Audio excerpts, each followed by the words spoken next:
Hello नमस्कार साथियों, स्वागत है आप सभी का एक और नए वीडियो में। पिछली वीडियो में हम लोग कोशिका के गोल्जी कोई तक यानी कि गोल्जी बॉडी तक पढ़ चुके थे और हम बोले थे कि अगले वीडियो में जो है लाइसोसोम से शुरू करेंगे। तो आइए शुरू करते हैं लाइसोसोम से।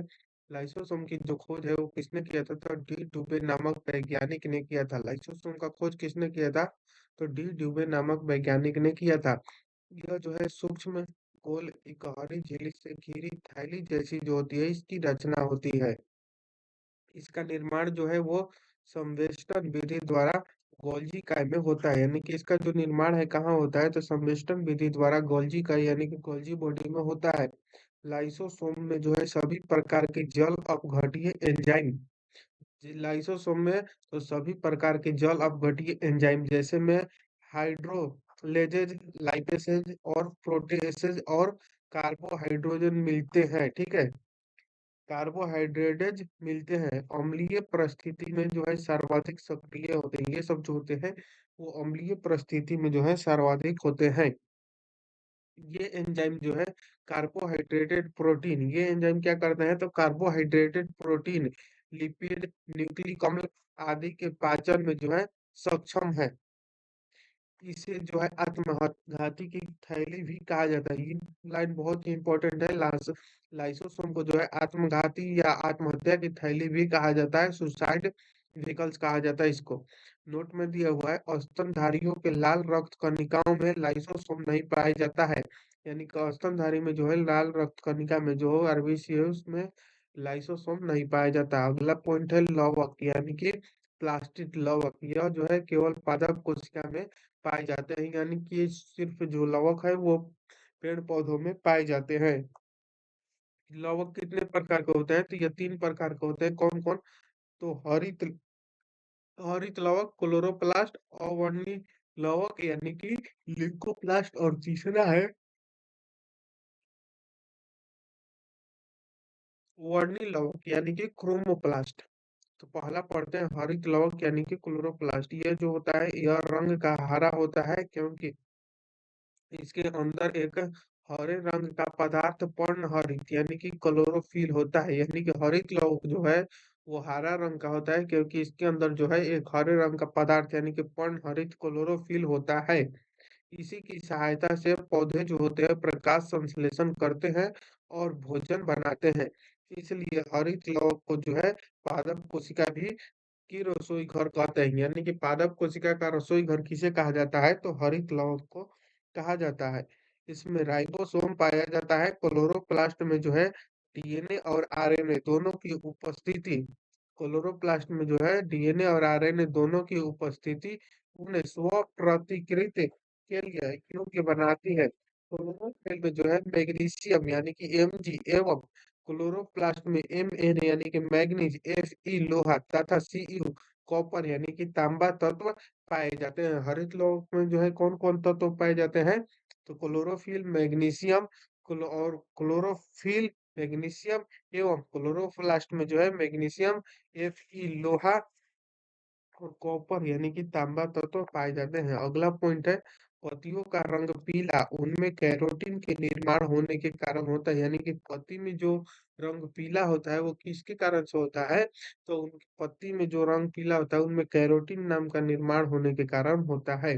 अगला है अवर्णिक लवक यानी कि ल्यूकोप्लास्ट। यह रंगहीन लवक है। ये कैसा लवक है? तो यह रंगीन लवक है। यह पौधे के उन भागों की कोशिकाओं में पाया जाता है जो सूर्य के प्रकाश से वंचित रहता है, जैसे कि जड़ों में, भूमिगत तनों आदि में। यह भोज्य पदार्थों का संग्रहण करने वाला लवक है। यानी कि अवर्णित लवक जो है यह रंगहीन लवक है। क्यों? क्योंकि यह जो है पौधे के उन भागों की कोशिकाओं में पाया जाता है जो सूर्य के प्रकाश से वंचित रहता है। तो सूर्य के प्रकाश से पेड़ पौधा में कौन सा अंग वंचित रहता है? तो जड़। क्यों? क्योंकि वो भूमिगत तनों में भूमिगत तना है इसीलिए। और ये क्या करता है? तो यह भोज्य पदार्थों को संग्रहण करने वाला लवक है। यानी कि इसमें जो है मंड यानी कि स्टार्च, वसा और प्रोटीन कणिकाओं का संग्रह करता है। वर्णी लवक, अगला पॉइंट है वर्णी लवक यानी कि क्रोमोप्लास्ट। यह रंगीन लवक होते हैं। क्रोमोप्लास्ट जो है वर्णी लवक या रंगीन लवक होते हैं जो प्राय लाल, पीले, नारंगी रंग के होते हैं। यह पौधे के रंगीन भाग जैसे पुष्प, फल भी बीज आदि में पाए जाते हैं और यह फलों को कलर देने का भी काम करते हैं। यानी कि वर्णी लवक के अन्य उदाहरण जो है टमाटर में लाइकोपेन, गाजर में कैरोटीन, चुकंदर में विटामिन इसी के कारण जो होता है ये सब इनका कलर निर्धारित होता है। अगला पॉइंट है वनस्पति को पराबैंगनी किरणों के दुष्प्रभाव से बचाने वाला वर्णक कौन सा है? तो फाइकोसाइनिन। अगला पॉइंट दिया हुआ है राजधानी यानी कि व्हीकल्स, यह जो है कोशिकाओं की निर्जीव रचना, इसमें तरल पदार्थ भी भरी होती है। जंतु कोशिकाओं में यह अनेक व बहुत छोटी होती है, परंतु पादप कोशिकाओं में यह कोशिका का 90% स्थान घेरता है। राजधानी एकल झिल्ली से आवृत्ति होती है, जिसे दोनों प्लास्ट कहते हैं। अमीबा में जो है सुकंचनशील राजधानी उत्सर्जन के लिए जो है वो महत्वपूर्ण है। अगला पॉइंट है 11 नंबर, केंद्रक यानी कि न्यूक्लियस। रॉबर्ट ब्राउन ने जो है केंद्रक की खोज की है। केंद्रक की खोज किसने किया है? तो रॉबर्ट ब्राउन ने किया है। यह जो है कोशिका का सबसे प्रमुख अंग होता है। यह कोशिका के प्रबंधक के समान कार्य करता है। केंद्रक द्रव्य में जो है वो धागे नुमा पदार्थ जाल के रूप में बिखरा दिखलाई पड़ता है। इसे जो है क्रोमैटिन कहते हैं। क्रोमैटिन नाम फ्लेमिंग ने दिया। क्रोमैटिन नाम किसने दिया? तो फ्लेमिंग ने दिया था। यह प्रोटीन, हिस्टोना एवं डीएनए यानी कि डीऑक्सी राइबोन्यूक्लिक एसिड यानी कि डीएनए को शॉर्ट फॉर्म में क्या बोलते हैं? तो डीऑक्सी राइबोन्यूक्लिक एसिड का बना होता है। कोशिका विभाजन के समय क्रोमैटिन सिकुड़ कर अनेक मोटे व छोटे धागे के रूप में संगठित हो जाते हैं। इन धागों को गुणसूत्र यानी कि क्रोमोसोम कहते हैं। प्रत्येक जाति के जीवधारियों में सभी कोशिकाओं के केंद्रक में गुणसूत्रों की संख्या निश्चित होती है। जैसे मानव में 23 जोड़े, मानव में कितने जोड़े गुणसूत्र होते हैं? तो 23 जोड़े होते हैं। और चिंपैंजी में 24 जोड़े और बंदर में जो होते हैं 21 जोड़े होते हैं। प्रत्येक गुणसूत्र में जेली के समान जो है एक गाढ़ा भाग होता है जिसे कि मैट्रिक्स कहते हैं। मैट्रिक्स में दो परस्पर लिपटे महीन एवं कुंडलित सूत्र दिखलाई पड़ते हैं, जिन्हें कि क्रोमोनिमांटा कहते हैं। प्रत्येक क्रोमोनिमांटा एक अर्ध गुणसूत्र यानी कि क्रोमोमाइटिड कहलाता है। इस प्रकार जो है प्रत्येक गुणसूत्र जो है दो क्रोमैटिड्स का बना होता है।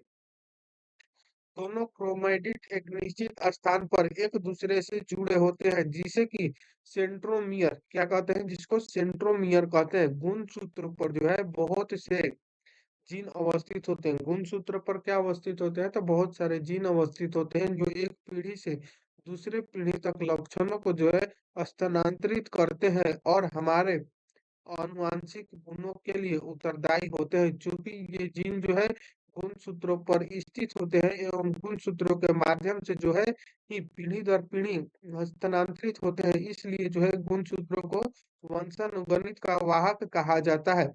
क्रेमो क्रोमोमैटिन के अलावा जो है केंद्रक में एक सघन गोल रचनाएं दिखलाई पड़ती है। इसे जो है केंद्रक यानी कि न्यूक्लियस कहते हैं। इसमें जो है राइबोसोम के लिए आरएनए राइबो न्यूक्लिक एसिड का संश्लेषण होता है।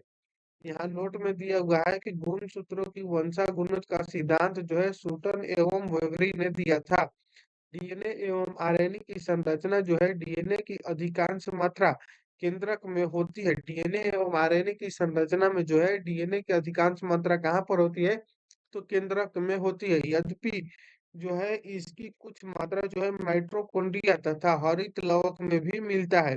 इसका कुछ मात्रा कहाँ मिलता है? तो माइटोकॉन्ड्रिया तथा हरित लवक में भी मिलता है। डीएनए जो है वो पॉलीन्यूक्लियोटाइड होता है। पॉलीन्यूक्लियोटाइड चेन यानी कि डीएनए न्यूक्लियोटाइड में न्यूक्लियोसाइड और फॉस्फेट होता है, जिसमें न्यूक्लियोटाइड में शुगर और बेस यानी कि क्षार होता है। अगला पॉइंट है क्षार यानी कि बेस। डीएनए में उपस्थित क्षार चार प्रकार के होते हैं। कौन कौन? एडेनिन यानी कि एडेनिन ए, गुआनिन यानी कि जी, थाइमिन यानी कि टी तथा साइटोसिन यानी कि सी। डीएनए में जो है अणु संख्या के आधार पर एडेनिन सदैव जो है थाइमिन से, साइटोसिन सदैव गुआनिन से जुड़ा रहता है।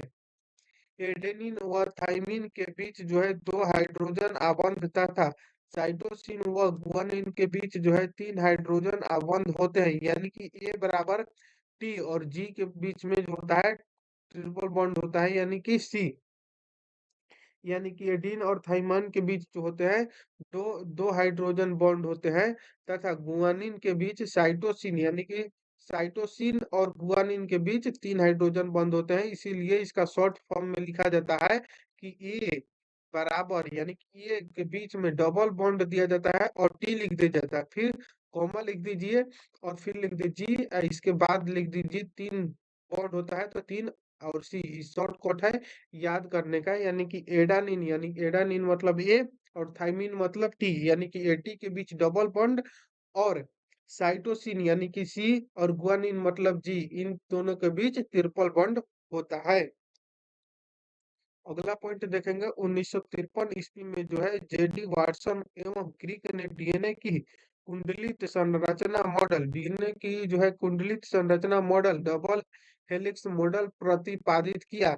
इस काम के लिए उन्हें जो है सन 1962 ईस्वी में नोबेल पुरस्कार मिला। फोटो दिया हुआ है, नोट फोटो 51 डीएनए की एक्सरे विवर्तन छवि यानी कि डिफरेंशिएशन इमेज है, जिसे कि 1952 में किंग्स कॉलेज लंदन में जो है रोजलिंड फ्रैंकलिन और रेमंड गोसलिन द्वारा लाया गया था। इस चित्र का नाम फोटो 51 रखा गया क्योंकि फ्रैंकलिन द्वारा लिया गया 51वां विवर्तन फोटोग्राफ था। इसमें जो है वैज्ञानिक को डीएनए की चित्र आयामी संरचना की समझने में मदद मिली। यह जो है चित्र D oxy ribo nucleic acid के द्विकुंडलित संरचना को जो है प्रदर्शित करती है।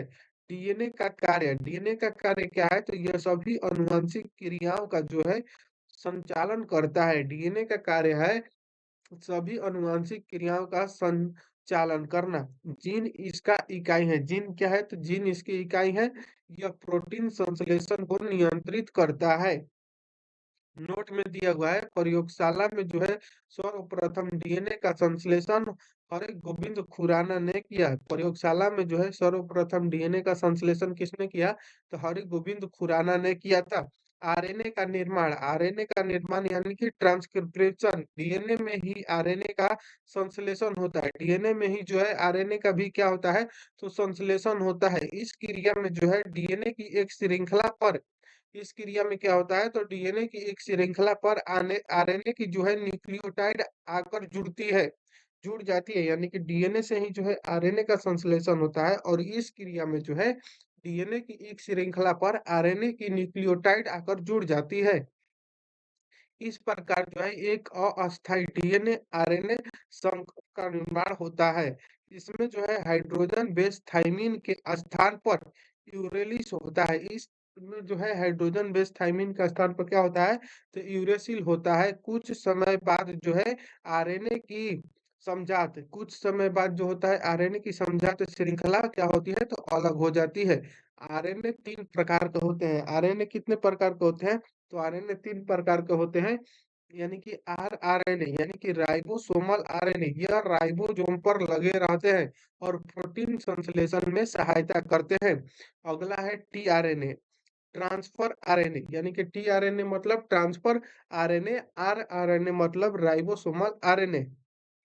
यह प्रोटीन संश्लेषण में जो है विभिन्न प्रकार के अमीनो अम्ल को राइबोसोम पर लाते हैं, जहां पर प्रोटीन बनता है। नोट में दिया हुआ है प्रोटीन बनने की अंतिम क्रिया को जो है ट्रांसलेशन कहते हैं। एमआरएनए मैसेंजर आरएनए, यह केंद्रक के बाहर विभिन्न आदेश लेकर अमीनो अम्ल को चुनने में मदद करता है। यानी कि आरएनए कितने प्रकार के हैं, 3 प्रकार के। कौन कौन आरएनए, तो आरआरएनए, टीआरएनए और एमआरएनए। आरआरएनए मतलब राइजोमल आरएनए, टीआरएनए मतलब ट्रांसफर आरएनए और एमआरएनए मतलब मैसेंजर आरएनए। राइबोसोमल आरएनए मतलब कि राइबोसोम पर लगे रहते हैं और प्रोटीन संश्लेषण में सहायता करते हैं। टीआरएनए मतलब ट्रांसफर, यानी कि ये क्या करता है, तो ट्रांसफर करने का काम करता है, नाम से ही पता चल रहा है। तो यह जो है प्रोटीन संश्लेषण में जो है विभिन्न प्रकार के अमीनो अम्ल को क्या करता है, यह जो है टीआरएनए यानी कि ट्रांसफर आरएनए जो है यह प्रोटीन संश्लेषण में विभिन्न प्रकार के अमीनो अम्ल पर राइबोसोम पर लाते हैं जहाँ की प्रोटीन बनता है। प्रोटीन बनने की अंतिम क्रिया को क्या कहते हैं तो ट्रांसलेशन कहते हैं। और एमआरएनए जो है इसको पूर्ण नाम है मैसेंजर आरएनए। यह क्या करता है तो केंद्रक के बाहर जो है विभिन्न आदेश लेकर अमीनो अम्ल को चुनने में मदद करता है। यहाँ पर डीएनए एवं आरएनए में मुख्य अंतर दिया हुआ है। डीएनए और आरएनए दिया है। डीएनए में जो है इसमें डीऑक्सी राइबोज शर्करा होती है। डीएनए में क्या होता है तो डीएनए में डीऑक्सी राइबोज शर्करा होती है और आरएनए में जो होता है इसमें राइबोज शर्करा होती है। यानी कि आरएनए में जो है सिर्फ राइबोज शर्करा होती है जबकि डीएनए में डीऑक्सी राइबोज शर्करा होती है। अगला पॉइंट है इसमें जो है बेस एडेनिन ग्वानिन थाइमिन एवं साइटोसिन होते हैं। यानी कि इसमें क्या होता है तो बेस एडेनिन ग्वानिन थाइमिन एवं साइटोसिन होते हैं जबकि आरएनए में इसमें बेस थाइमिन की जगह क्या होते हैं तो यूरेसिल आ जाते हैं। ठीक है। और इसमें क्या बनता है तो सिंगल बॉन्ड बनता है किसके किसके बीच तो एडिन और किसके बीच ग्वानिन नहीं टी था ना थाइमोन ये टी था और ए और टी के बीच डबल बॉन्ड था। और क्या था तो जी और सी के बीच ट्रिपल बॉन्ड था। ठीक है। अगला है यह मुख्यतः केंद्रक में पाया जाता है। यह डीएनए जो है मुख्यतः कहाँ पाया जाता है तो केंद्रक में। और आरएनए जो है यह केंद्रक एवं कोशिका द्रव्य जो है दोनों में पाया जाता है। अगला है पादप एवं जंतु कोशिका में अंतर। ये बहुत इंपॉर्टेंट है पादप कोशिका और जंतु कोशिका में अंतर। पादप कोशिका जो है पादप कोशिका की कोशिका भित्ति पाई जाती है। यानी कि पादप कोशिका में जो है कोशिका भित्ति पाई जाती है और जंतु कोशिका में कोशिका भित्ति अनुपस्थित होती है। इसमें लवक पाई जाती है। यानी कि पादप कोशिका में जो है वो लवक पाया जाता है जबकि जबकि जंतु कोशिका में जो है लवक जो होता है वो अनुपस्थित रहता है। अगला है पादप कोशिका में जो है तारकाई यानी कि सेंट्रोसोम अनुपस्थित रहता है। यानी कि पेड़ पौधों में जो है सेंट्रोसोम नहीं होता है। वहीं जो जंतु कोशिका है यानी कि हम लोग और जानवर इसमें जो है तारकाई यानी कि सेंट्रोसोम जो रहता है वो उपस्थित रहता है। अगला है रिक्तिका यानी कि वेकल्स। वेकल्स जो होती है बड़ी होती है क्योंकि यह क्या करता है पानी को संग्रह करके रखता है। ठीक है। इसीलिए आरएनए में जो है पादप कोशिका में जो है रिक्तिका यानी कि वेकल जो होता है बड़ी होता है जबकि वेकल्स जो होता है जंतु कोशिका में छोटा होता है। पादप कोशिका का आकार लगभग आयताकार होता है। इसका आकार कैसा होता है तो लगभग आयताकार होता है। इसका आकार लगभग वृत्ताकार होता है। अगला देखते हैं। अगला पॉइंट दिया हुआ है कोशिकीय अंग और उनके खोजकर्ता। कोशिकीय अंग और उनके खोजकर्ता कोशिका अंग और खोजकर्ता दिया हुआ है। केंद्रक का खोज किसने किया है तो केंद्रक का खोज रॉबर्ट ब्राउन ने किया है। अगला है क्लोरोप्लास्ट। क्लोरोप्लास्ट का खोज किसने किया है तो स्पिंजपर ने किया है। तर्क काय मतलब सेंट्रोसोम का खोज किसने किया है बोबेरी ने किया है। गोल्जी बॉडी का खोज किसने किया है तो जॉर्ज गोल्जी ने किया है। अगला है माइटोकॉन्ड्रिया। माइटोकॉन्ड्रिया का खोज किसने किया है तो अल्टमैन ने किया है। अगला पॉइंट है स्फीरुसोम पर्नर ने किया है। क्रोमैटिन क्रोमैटिन का खोज किया है फ्लेमिंग ने। अगला है केंद्रिका। केंद्रिका का खोज किसने किया है तो फोंटाना ने किया है। केंद्रक अलग है केंद्रिका अलग है। अगला है क्रोमोसोम का किसने किया है तो हम्फ्रीस्टर ने। अंतःद्रव्य जालिका एंडोप्लाज्मिक रेटिकुलम का खोज किसने किया है तो पोर्टर ने किया है। लाइसोसोम का खोज किसने किया है तो सी डुबे ने किया है। डी डुबे था ना डी डुबे होगा शायद। लाइसोसोम जो है वो पोलैंड जीव द्रव्य का खोज किसने किया है तो डू जार्डिन ने। केंद्रक कला हर्टविग ने किया है। अगला है कोशिका विभाजन यानी कि कोशिका विभाजन सेल डिवीजन। कोशिका विभाजन सेल डिवीजन को सर्वप्रथम 1855 ईस्वी में पिरचाउ ने देखा। कोशिका का विभाजन मुख्यतः जो है 3 प्रकार से होते हैं। कोशिका का विभाजन मुख्यतः कितने रूप से होते हैं तो 3 प्रकार से होते हैं। कौन कौन पहला है असूत्री विभाजन। असूत्री विभाजन मतलब एमिटोसिस। दूसरा है समसूत्री विभाजन यानी कि मिटोसिस वह। तीसरा है अर्धसूत्री विभाजन यानी कि मियोसिस। आइए अब इन तीनों को बारी बारी से पढ़ते हैं।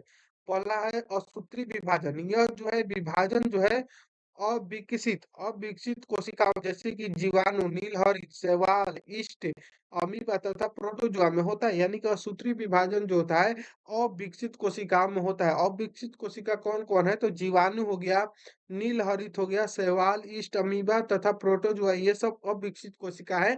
इन सभी में असूत्रीय विभाजन होता है। अगला पॉइंट है सूत्री, समसूत्री विभाजन। समसूत्री यानी कि मिटोसिस।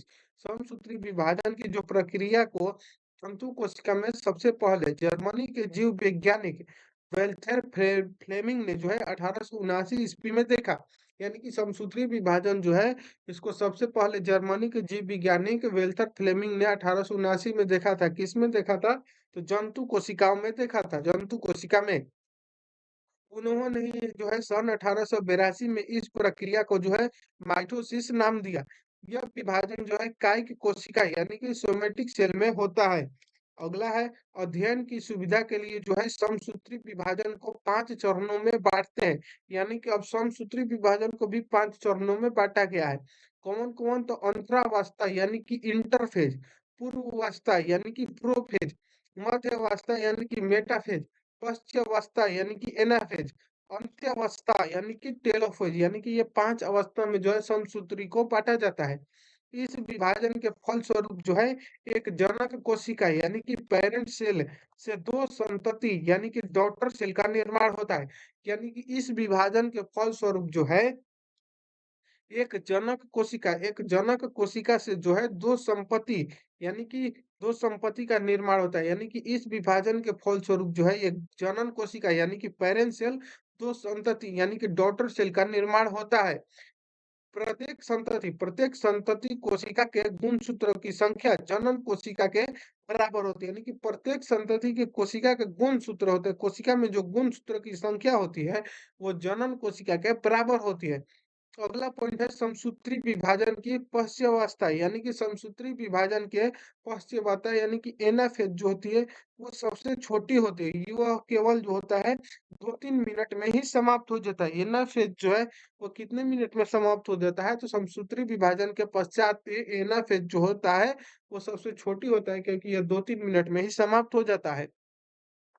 अगला पॉइंट है तीसरा पॉइंट अर्धसूत्री विभाजन। अर्धसूत्री विभाजन यानी कि मेसोसिस यानी कि फार्मर तथा मुर्रे 1905 में जो है इन्होंने फार्मर तथा मुर्रे ने कोशिकाओं को अर्धसूत्री विभाजन को मेयोसिस नाम दिया। अर्धसूत्री विभाजन की खोज जो है सर्वप्रथम बीजमैन ने की थी। सर्वप्रथम बीजमैन ने जो है अर्धसूत्री विभाजन का खोज किया था। लेकिन लेकिन इसका सर्वप्रथम जो है विस्तृत अध्ययन कौन किया था? तो स्ट्रासवर्गर ने 1888 में किया। यह विभाजन जो है जनन कोशिकाओं में होता है। यह विभाजन किसमें होता है? यह विभाजन जो है जनन कोशिकाओं में होता है। अर्धसूत्री कोशिका विभाजन निम्न 2 चरणों में पूरा होता है। अर्धसूत्री विभाजन जो है कितने चरणों में पूरा होता है? तो 2 चरणों में पूरा होता है। कौन-कौन? तो अर्धसूत्री 1 और अर्धसूत्री 2। अर्धसूत्री एक में जो होता है गुणसूत्रों की संख्या आधी रह जाती है। यानी कि अर्धसूत्री एक में क्या होता है?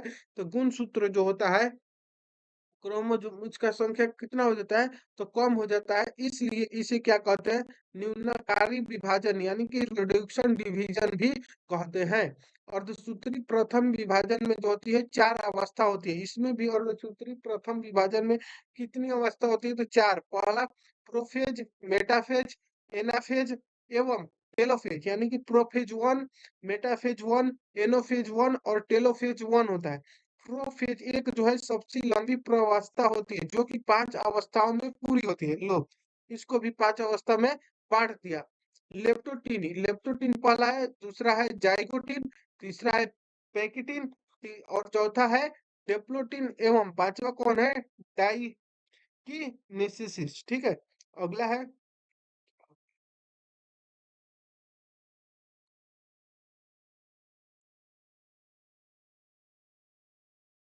अगला है लेप्टिन। यानी कि अब इन पांचों को डिटेल्स में पढ़ेंगे। गुणसूत्र उलझे हुए पतले धागे की तरह दिखाई देते हैं। यानी कि लेप्टोटीन जो है वो गुणसूत्र के उलझे हुए पतले धागे की तरह दिखाई पड़ते हैं। इन्हें क्या करते कहते हैं? तो इन्हें क्रोमोनिमेटा कहते हैं। गुणसूत्रों की संख्या जो होती है द्विगुणित यानी कि डिप्लॉइड होती है। इस अवस्था में जो है गुणसूत्र धीरे-धीरे संघनित हो जाते हैं, जो सूक्ष्मदर्शी के माध्यम से दिखाई देने लगते हैं। जाइगोटिन समजात गुणसूत्रों एक साथ होकर जोड़े बनाते हैं। इसे जो है क्या कहते हैं तो साइनेप्स कहते हैं। सेंट्रियोल एक दूसरे से जो है अलग होकर केंद्रक के विपरीत ध्रुवों पर चले जाते हैं।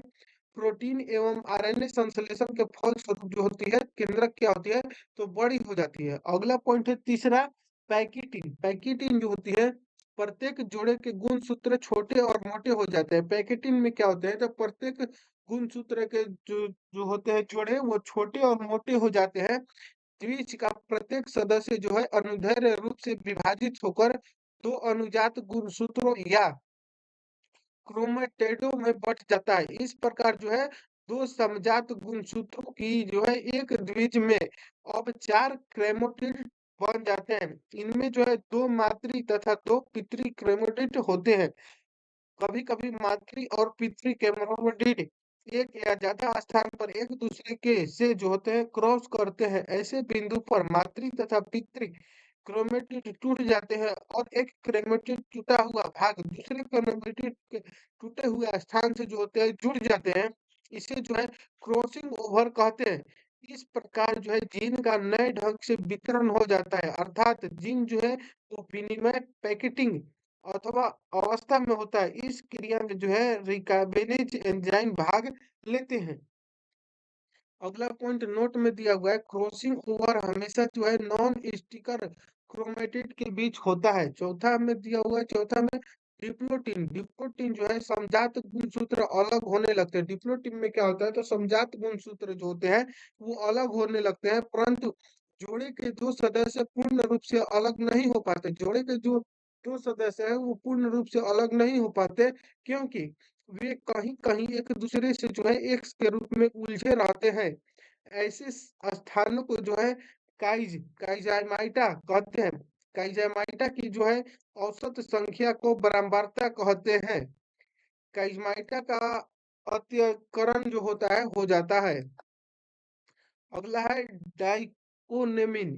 केंद्रक कला व केंद्रिका लुप्त हो जाती है। इसमें क्या होता है केंद्रक कला तथा केंद्रिका लुप्त हो जाती है।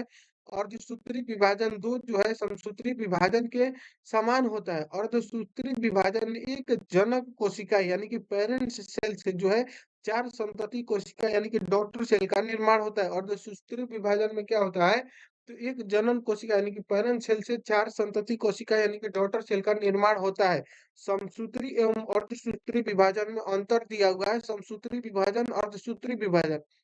तो समसूत्री जो विभाजन है वह जो है यह विभाजन जो है काय की कोशिका में होता है। समसूत्री विभाजन जो है किसमें होता है तो काय की कोशिका में होता है। और अर्धसूत्री विभाजन जो है यह जनन कोशिका में होता है। समसूत्री विभाजन में कम से कम समय लगता है। कम समय लगता है समसूत्री विभाजन में, और अर्धसूत्री विभाजन में जो है अधिक समय लगता है। इस विभाजन के द्वारा एक कोशिका से दो कोशिकाएं बनती है, यानी कि समसूत्री विभाजन में जो है एक कोशिका से जो है कितनी कोशिकाएं बनती है तो दो कोशिकाएं बनती है। जबकि अर्धसूत्री विभाजन में जो है एक कोशिका से जो है चार कोशिकाओं का निर्माण होता है अर्धसूत्री विभाजन में। ये तीसरा पॉइंट से ऑब्जेक्टिव पूछा जाता है। संतति कोशिका में जो है जनक जैसी ही गुणसूत्र होने के कारण अनुवांशिक विविधता नहीं हो सकती, यानी कि संतति कोशिका में जो है जनक जैसी गुणसूत्र नहीं होने के कारण गुणसूत्र होने के कारण अनुवंशिक विविधता नहीं होता। संतति कोशिकाओं में जनकों से भिन्न गुणसूत्र होने के कारण आनुवंशिक विविधता होती है। सूत्रों की आनुवंशिक पदार्थ में जो है आदान प्रदान नहीं होता है, और इस विभाजन में जो है गुणसूत्रों के बीच आनुवंशिक पदार्थों का आदान प्रदान होता रहता है। इसकी प्रोफेज अवस्था छोटी होती है, यानी कि समसूत्री विभाजन की जो प्रोफेज अवस्था होती है वो छोटी होती है, जबकि अर्धसूत्री विभाजन की जो प्रोफेज अवस्था होती है वो लंबी होती है। अगला है चैप्टर जैव विकास। जैव विकास को हम लोग अगले अध्याय में पढ़ेंगे। तो मिलते हैं नेक्स्ट अध्याय में, तब तक के लिए जय हिंद, थैंक यू।